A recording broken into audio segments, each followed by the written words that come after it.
Friends, welcome back to Meghana's kitchen. ಇವತ್ತಿನ recipe besan laddu.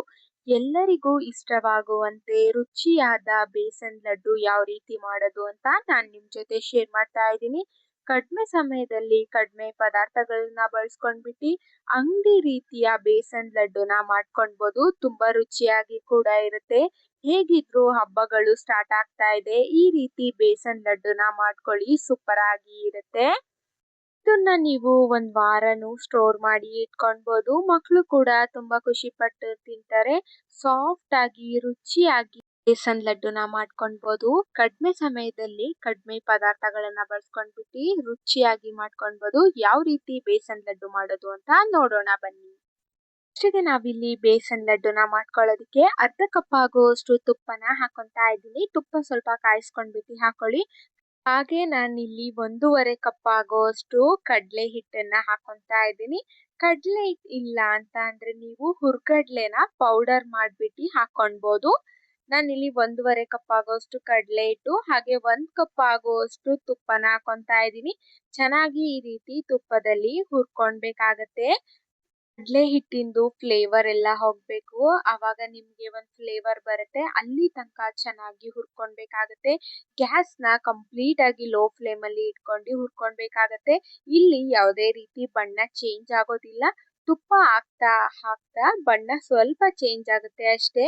But ತುಂಬಾ brown ಆಗಿ ಮಾಡ್ಕೊಳ್ಳೋದಿಕ್ಕೆ ಹೋಗ್ಬೇಡಿ. ಯಾವಾಗ್ಲೂ ಬೇಸನ್ ಲಡ್ಡು ಸ್ವಲ್ಪ ಯೆಲ್ಲೋಯಿಶ್ ಕಲರ್ ಇರುತ್ತೆ, ಹಾಗಾಗಿ ಲೋ ಫ್ಲೇಮ್ ಅಲ್ಲಿ ಇಟ್ಕೊಂಡು ಫ್ರೈ ಮಾಡ್ಕೊಳ್ಬೇಕಾಗತ್ತೆ. ನೋಡ್ಬೋದು, ಈ ರೀತಿ ಯೆಲ್ಲೋ ಕಲರ್ ಅಲ್ಲಿ ಚೇಂಜ್ ಆಗ್ತಾ ಇದೆ. ಈ ರೀತಿ ಚೆನ್ನಾಗಿ ಫ್ರೈ ಮಾಡ್ಕೊಳ್ಬೇಕಾಗತ್ತೆ. ನಿಮಗೆ ಬೇಕಿದ್ರೆ ಇನ್ನ ಸ್ವಲ್ಪ ತುಪ್ಪನ ಮೇಲೆ ಹಾಕೊಂಡು ಚೆನ್ನಾಗಿ ಈ ರೀತಿ ಫ್ರೈ ಮಾಡ್ಕೊಳ್ಬೇಕಾಗತ್ತೆ. ಬೇಸನ್ ಲಡ್ಡುಗೆ ಸ್ವಲ್ಪ ತುಪ್ಪ ಜಾಸ್ತಿ ಬೇಕಾಗುತ್ತೆ, ತುಪ್ಪದಲ್ಲೇನೆ ಮಾಡೋದು, ಹಾಗಾಗಿ ನೋಡ್ಬೋದು ಈ ರೀತಿ ಚೆನ್ನಾಗಿ ಫ್ರೈ ಮಾಡ್ಕೊಳ್ಬೇಕಾಗತ್ತೆ. ಇನ್ನ ಒಂದು 5 ಮಿನಿಟ್ಸ್ ಚೆನ್ನಾಗಿ ಫ್ರೈ ಮಾಡ್ಕೊಳ್ಬೇಕಾಗತ್ತೆ. ಆ ಕಡಲೆ ಹಿಟ್ಟಿಂದು ವಾಸನೆ ಎಲ್ಲ ಹೋಗ್ಬೇಕು, ಅಲ್ಲಿ ತನಕ ಚೆನ್ನಾಗಿ ಫ್ರೈ ಮಾಡ್ಕೊಂಡ್ರೆ ಸಾಕು. ನೋಡ್ಬೋದು, ನಾನಿಲ್ಲಿ ಚೆನ್ನಾಗಿ ಈ ರೀತಿ ಫ್ರೈ ಮಾಡ್ಕೊತಾ ಇದ್ದೀನಿ. ನಿಮ್ಗೆ ಆ ಕನ್ಸಿಸ್ಟೆನ್ಸಿ ಸಿಗುತ್ತೆ, ಉಂಡೆ ಕಟ್ಟೋ ಕನ್ಸಿಸ್ಟೆನ್ಸಿ, ಅಲ್ಲಿ ತನಕ ಆದ್ರೆ ಸಾಕು. ನೋಡ್ಬೋದು ಈ ವಿಡಿಯೋದಲ್ಲಿ ಈ ರೀತಿ ಉಂಡೆ ಕಟ್ಟೋ ಕನ್ಸಿಸ್ಟೆನ್ಸಿ ಸಿಗ್ತಾ ಇದೆ ಅಂದಾಗ ಚೆನ್ನಾಗಿ ಈ ರೀತಿ ಫ್ರೈ ಮಾಡ್ಕೊಳ್ಬೇಕಾಗತ್ತೆ. ಗ್ಯಾಸ್ ಲೋ ಫ್ಲೇಮ್ ಅಲ್ಲಿ ಇಟ್ಕೊಂಡೆ ಮಾಡ್ಕೊಳ್ಳಿ, ಇಲ್ಲ ಅಂತ ಅಂದ್ರೆ ಸಿಯೋ ಚಾನ್ಸಸ್ ಇರುತ್ತೆ. ಹಾಗಾಗಿ ನೋಡ್ಬೋದು ಈ ರೀತಿ ಚೆನ್ನಾಗಿ ಫ್ರೈ ಮಾಡ್ಕೊಳ್ಬೇಕಾಗತ್ತೆ. ಕಡಲೆ ಹಿಟ್ಟನ್ನ ಚೆನ್ನಾಗಿ ಹುರ್ಕೊಳ್ಳೋದ್ರಿಂದ ಬೇಸನ್ ಲಡ್ಡು ಮಾಡೋದಿಕ್ಕೆ ಸೂಪರ್ ಆಗಿ ಇರುತ್ತೆ. ಹಾಗಾಗಿ ಫಸ್ಟಿಗೆ ಕಡಲೆ ಹಿಟ್ಟನ್ನ ಈ ರೀತಿ ಚೆನ್ನಾಗಿ ಹುರ್ಕೊಳ್ಬೇಕಾಗತ್ತೆ. ಸ್ವಲ್ಪ ಇದು ನೀರ್ ಕನ್ಸಿಸ್ಟೆನ್ಸಿ ಆಗ್ತಾ ಇದೆ, ನೋಡ್ಬೋದು ಈ ರೀತಿ ಆದ್ರೆ ಸಾಕು. ಇದನ್ನ ನಾವು ಕಂಪ್ಲೀಟ್ ಆಗಿ ರೂಮ್ ಟೆಂಪರೇಚರಿಗೆ ಬರೋ ಹಾಗೆ ಬಿಡ್ಬೇಕಾಗತ್ತೆ. ಆಮೇಲೆ ಇದಕ್ಕೆ ನಾವು ಸಕ್ಕರೆನ ಹಾಕೊಳ್ಬೇಕಾಗತ್ತೆ. ಸಕ್ಕರೆನ ಹಾಕೊಂಡಾದ್ಮೇಲೆ ಯಾವುದೇ ರೀತಿ ಮಿಕ್ಸ್ ಮಾಡ್ಕೊಳ್ಬಾರ್ದು. ನೋಡ್ಬೋದು ಈ ರೀತಿ ಚೆನ್ನಾಗಿ ಮಿಕ್ಸ್ ಮಾಡ್ಕೊಂಡು ಇದನ್ನ ರೂಮ್ ಟೆಂಪರೇಚರಿಗೆ ಬರೋದಿಕ್ಕೆ ಬಿಡ್ಬೇಕಾಗತ್ತೆ. ನೋಡ್ಬೋದು ಈ ರೀತಿ ಕಡಲೆ ಹಿಟ್ಟನ್ನ ಹುರ್ಕೊಂಡ್ಬಿಟ್ಟು ಇಟ್ಕೊಳ್ಬೇಕಾಗತ್ತೆ. ಈ ರೀತಿ ಸಾಫ್ಟ್ ಆಗಿ ಆಗ್ಬೇಕು.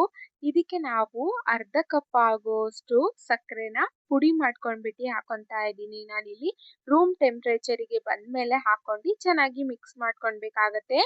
ನೋಡ್ಬೋದು ಸ್ವೀಟ್ ಎಷ್ಟು ಬೇಕೋ ಅಷ್ಟು ಸಕ್ಕರೆನ ಹಾಕೊಂಡ್ಬಿಟ್ಟು ಚೆನ್ನಾಗಿ ಈ ರೀತಿ ಮಿಕ್ಸ್ ಮಾಡ್ಕೊಳ್ಬೇಕಾಗತ್ತೆ. ಈ ರೀತಿ ಮಿಕ್ಸ್ ಮಾಡ್ಕೊಳ್ಬೇಕಾದ್ರೆ ಸಕ್ಕರೆ ಸ್ವಲ್ಪ ನೀರ್ ಬಿಡುತ್ತೆ, ಅವಾಗ ನಿಮ್ಗೆ ಉಂಡೆ ಕಟ್ಟೋ ಕನ್ಸಿಸ್ಟೆನ್ಸಿ ಬರುತ್ತೆ. ನೋಡ್ಬೋದು ಇದಕ್ಕೆ ನಾನು 1 ಸ್ಪೂನ್ ಅಷ್ಟು ಏಲಕ್ಕಿ ಪೌಡರ್ನ ಹಾಕೊಂತಾ ಇದ್ದೀನಿ ಫ್ಲೇವರ್ಗೆ. ಚೆನ್ನಾಗಿ ಈ ರೀತಿ ಮಿಕ್ಸ್ ಮಾಡ್ಕೊಳ್ಬೇಕಾಗತ್ತೆ. ಸಕ್ಕರೆ ಹಾಗೇನೇನೆ ಕರಗತ್ತೆ, ಅಲ್ಲಿ ತನಕ ಮಿಕ್ಸ್ ಮಾಡ್ಕೊಂಡ್ರೆ ಸಾಕು. ಗ್ಯಾಸ್ನ ಕಂಪ್ಲೀಟ್ ಆಗಿ ಆಫ್ ಮಾಡ್ಕೊಂಡ್ಬಿಟ್ಟು ಈ ರೀತಿ ಮಿಕ್ಸ್ ಮಾಡ್ಕೊಳ್ಬೇಕಾಗತ್ತೆ. ಇಲ್ಲ ಅಂತ ಅಂದ್ರೆ ಸಕ್ಕರೆ ಸ್ವಲ್ಪ ಗಂಟಾಗೋ ಚಾನ್ಸಸ್ ಇರುತ್ತೆ. ಹಾಗಾಗಿ ನೋಡ್ಬೋದು ಈ ರೀತಿ ಚೆನ್ನಾಗಿ ಮಿಕ್ಸ್ ಮಾಡ್ಕೊಳ್ಬೇಕಾಗತ್ತೆ. ಇನ್ ಕೇಸ್ ಉಂಡೆ ಕಟ್ಟೋ ಕನ್ಸಿಸ್ಟೆನ್ಸಿ ಸಿಗ್ತಾ ಇಲ್ಲ ಅಂತ ಅಂದ್ರೆ 1 ಸ್ಪೂನ್ ಅಷ್ಟು ತುಪ್ಪನ ಹಾಕೊಂಡು ಚೆನ್ನಾಗಿ ಈ ರೀತಿ ಮಿಕ್ಸ್ ಮಾಡ್ಕೊಳ್ಬೇಕು. ನೋಡ್ಬೋದು ನಾನಿಲ್ಲಿ ತುಪ್ಪನ ಹಾಕೊಂಡ್ಬಿಟ್ಟು ಚೆನ್ನಾಗಿ ಮಿಕ್ಸ್ ಮಾಡ್ಕೊತಾ ಇದ್ದೀನಿ, ಆವಾಗ ನಿಮ್ಗೆ ಕನ್ಸಿಸ್ಟೆನ್ಸಿ ಸಿಗುತ್ತೆ. ಹಾಗಾಗಿ ನೀವು ಬೇಕಿದ್ರೆ ಡ್ರೈ ಫ್ರೂಟ್ಸ್ ಆದ್ರೂ ಹಾಕೊಳ್ಬೋದು. ನಾನಿಲ್ಲಿ ಪ್ಲೇನ್ ಆಗಿ ಬೇಸನ್ ಲಡ್ಡುನ ಮಾಡ್ಕೊತಾ ಇದ್ದೀನಿ. ತುಪ್ಪ ಹಾಕೊಂಡಾದ್ಮೇಲೆ ಚೆನ್ನಾಗಿ ಈ ರೀತಿ ಮಿಕ್ಸ್ ಮಾಡ್ಕೊಳ್ಬೇಕಾಗತ್ತೆ.